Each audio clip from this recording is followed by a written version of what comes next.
Naniniwala ka ba na may shortcut sa tagumpay? Huh? Yung tipong isang click lang, milyonaryo ka na agad? Wow. Kung oo, baka kamag-anak mo si Kiko. Sa isang maliit na barangay, may nakatirang binata na ang pangalan ay Kiko. Si Kiko ay kilala sa 3 bagay. Tamad madiskarte, kunwari. At mahilig sa shortcut. Hindi siya naniniwala sa kasabihang kung may tiyaga, may nilaga. Para sa kanya, mas totoo ang kung may shortcut, bakit pa maghihirap? Isang araw, sinabi ng nanay niya, "Anak, magtrabaho ka na, hindi pwedeng puro higa ka lang." Sabi ni Kiko, "Ma, hindi ako tamad, energy saver lang ako." Nag-decide si Kiko na maghahanap ng trabaho.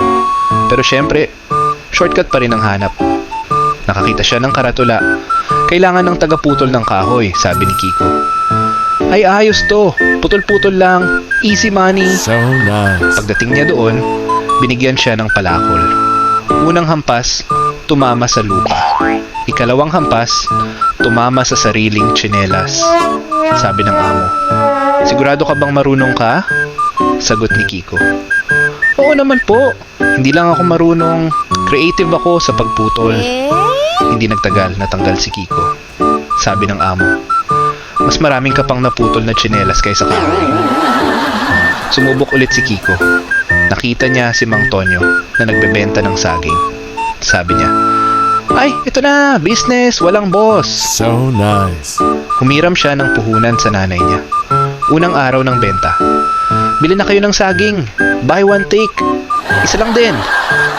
Pero walang bumibili. Bakit? Kasi si Kiko, siya ang kumakain ng paninda niya. "May bumili sana?" Customer. "Magkano?" Sagot ni Kiko. "Depende po kung ilan ang matitira." Nalugi. Sabi ng nanay niya, "Anak, saan napunta yung puhunan mo?" Sagot ni Kiko, Hindi naman nawala. Nasa tiyan ko lang." Isang gabi, nanood si Kiko ng video tungkol sa pagiging successful. Narinig niya, "Work smart, not hard." Biglang nagliwanag ang mukha niya. Ayun! Ibig sabihin, wag na mag-work. Smart na agad. Kinabukasan, naglatag siya ng karton sa kalsada. "Professional tambay, consultant." Walang lumapit, maliban sa isang matanda. Sabi ng matanda, "Ano ginagawa mo?" Sagot ni Kiko, "Consultant po ako." Matanda, "Anong kinukonsulta mo?" Kiko, "Kung paano hindi magtrabaho." Nani? Isang araw, malakas ang ulan. Walang makain si Kiko. Wala na rin siyang pera. Nakita niya ang nanay niya. Pagod, basa sa ulan, galing trabaho. Biglang natahimik si Kiko. "Bakit? Si Mama, kahit pagod, tuloy pa rin. Samantalang ako, puro dahilan." Lumapit siya. "Ma, pagod ka na ba?" Ngumiti ang nanay niya. "Pagod, anak, pero kailangan." Sa unang pagkakataon, naramdaman ni Kiko ang hiya. Hindi dahil pinagalitan siya, kundi dahil wala siyang naitulong. Kinabukasan, bumangon siya ng maaga. Hindi para maghanap ng shortcut, kundi para maghanap ng tunay na trabaho. Sabi ng kapitbahay, "Kiko, anong meron? Maaga ka." Sagot niya, "Trial version pa lang po ako. Hindi pa full version." Nagsimula siya sa maliit. Tagabuhat, tagalinis, tagatulong, mahirap, nakakapagod. Pero sa bawat araw, may natututunan siya. Unang sweldo niya, "Ma, may pera na ako." "Nanay, magkano?" Kiko, "Hindi kalakihan, pero legal na po. Hindi galing sa tiyan ko." Habang tumatagal, naging masipag si Kiko. Hindi na siya naghahanap ng shortcut. Natutunan niya, ang shortcut, madalas long cut pala sa hirap. Ang sipag, ito ang tunay na hack sa buhay. Pagkalipas ng ilang taon, si Kiko may sariling maliit na negosyo. May ipon at higit sa lahat, may disiplina. May lumapit sa kanya, "Boss, may shortcut po ba sa tagumpay?" Ngumiti si Kiko. "Meron, pero hindi mo magugustuhan."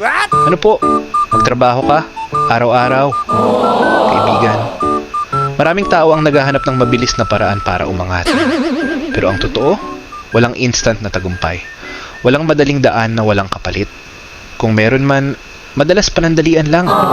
Ang tunay na tagumpay, pinaghihirapan, pinagpapaguran, at pinaghihintayan. Tandaan mo ito. Hindi ka talo dahil mabagal ka. Talo ka kapag tumigil ka.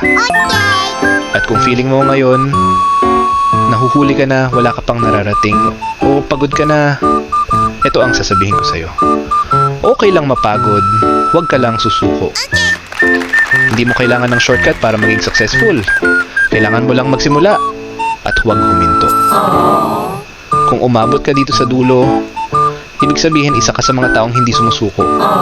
Kung natawa ka kay Kiko, kung may natutunan ka, at kung gusto mong marinig pa ang mga kwentong nakakatawa pero may lalim at aral, i-click mo na ang subscribe button, pindutin ang notification bell para hindi ka mahuli sa mga susunod na kwento. Come on! Dahil dito sa channel na to, hindi ka lang matatawa. Magigising ka pa sa mga aral ng kwento.